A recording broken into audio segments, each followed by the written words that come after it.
The war is a river of power, flowing out of the deep land, out of the mines, the day-long farms, the mechanical cities, down to the sea harbors, to the hollow ships.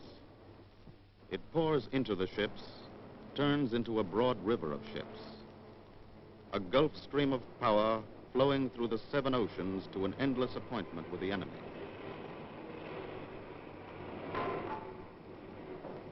This is one of the ships, a Liberty ship loading for sea, the common carrier of war.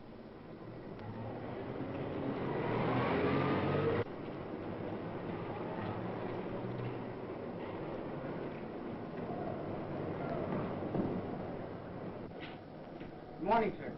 Morning, Mr. Hayes. We need 2 ABs, 3 ordinaries, an oiler and a baker, and we'll have to dig up a second engineer somewhere. What's the matter with Jensen? Oh, his eye's gone bad again. All right. Notify the Marine Superintendent. Very well, sir.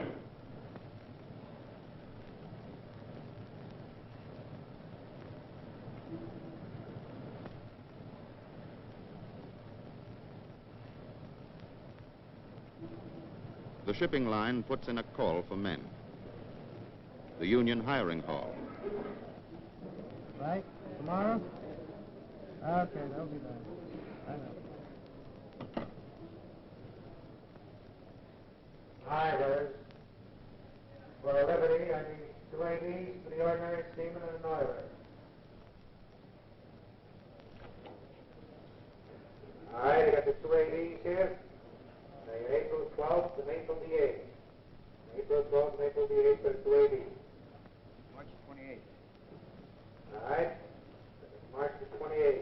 March the 28th and April the 8th. She's all yours. All right, I want 1 more ordinary seaman for this ship. I got March 30th, Mike. I got March 30th, too. But I got 9:25 a.m. What time you got? Well, I got 10:25 a.m. Your job. Okay, thanks. But one engineer missing can hold up a convoy. The Maritime Commission makes a point of keeping the convoys moving. That new Liberty ship needs a second assistant engineer. So do 18 other ships. I've tried every place in town. The United States Employment Service, union hiring halls, no soap. Call our men in New England who are contacting former seamen. If they haven't got anybody, you'll have to try Pennsylvania or go out into the Middle West. As soon as you locate a man, you should fly him in. War is also airplane engines. A man splicing a line on a sunny morning. Provender for an army. Powdered egg. Oh, when this war's over, I'm gonna buy a farm, get some chickens, and raise my own eggs. Oh, that's the kind of eggs I like to see. War is a rugged new tank destroyer coming off a lighter.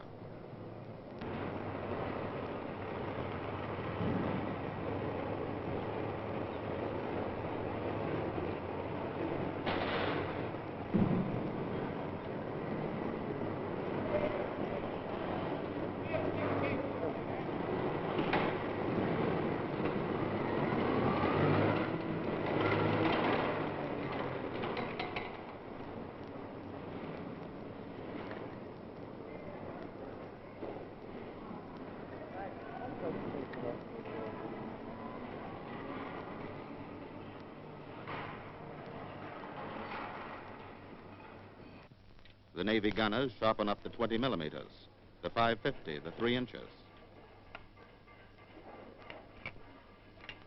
Now the Liberty's crew begin to come aboard. Signed on by the master, cleared by the Office of Naval Intelligence. Hiya, sailor. Coming back for more? So they tell me. Hi, kid. He was on the Mermaster run with us. Yeah? A stationary engineer from Cleveland, back to his old job. I'm the new second assistant, recruitment and manning company. We certainly can use you. Have a seat. Thank you. Rigged with preventers, the jumbo boom nurses the big locomotive off the pier. An atom in the stream of power. New haulage en route to the far-off tracks of war.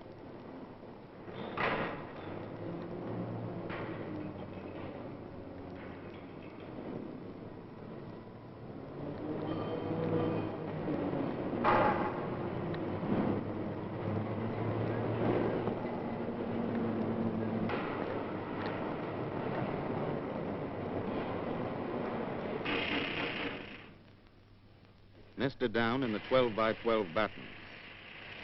The pad eyes welded to the deck.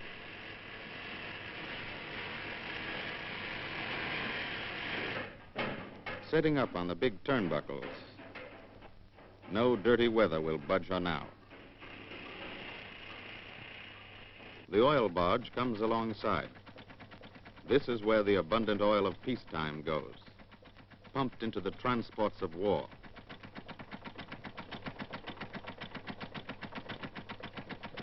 Nobody walks home from a torpedoing, and nobody knows it better than a freighter crew.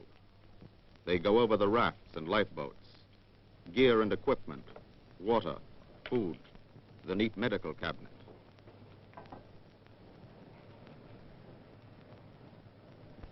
The Navy gun crews, 26 men more or less on a Liberty ship, lined up for inspection.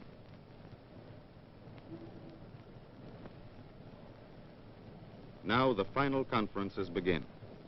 The purpose of this conference of armed guard commanders is to call to your attention the specific problems which will involve the defense of your vessels during the coming voyage. The skippers file in soberly for convoy instructions.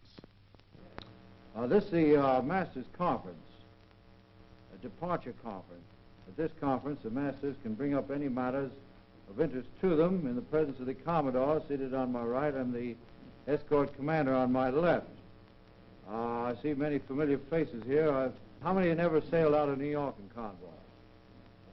Well, we'll make it very easy for you. The bosun has a few words with the new hands. I'll give you a few rules. No lights on deck at night. No cigarettes. A submarine can see a light a long ways off. Don't throw anything overboard. Anything we throw over the side needs to wait for a submarine to follow. These rules are for your own safety and the safety of all other men on the ship. We're here to get this stuff through. We're out here to deliver the goods. Keep these ships sailing. Sailing day.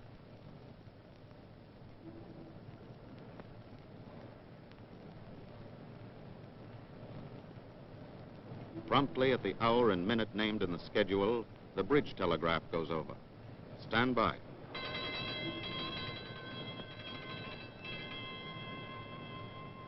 Then slow ahead to warp her away from the pier.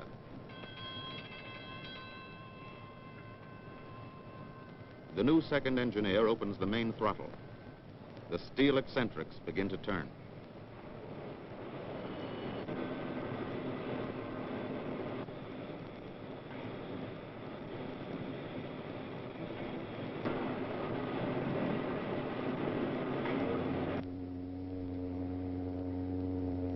One long blast, a steam vessel leaving her berth. Deep in the water, well down on her load line.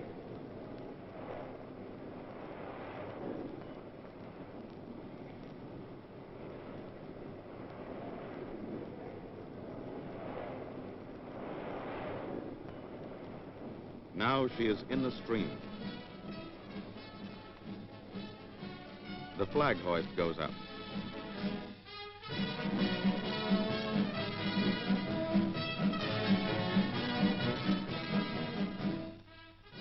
Sweeping down on the submarine net gate. The other vessels, tankers and freighters, forming up.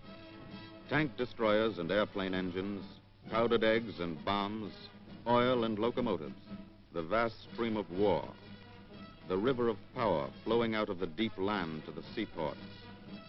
The Gulf Stream of power moving irresistibly through the 7 oceans against the enemy.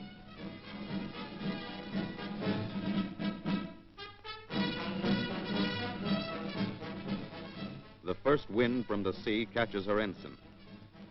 Liberty ship joining convoy in assigned order. Destination unknown.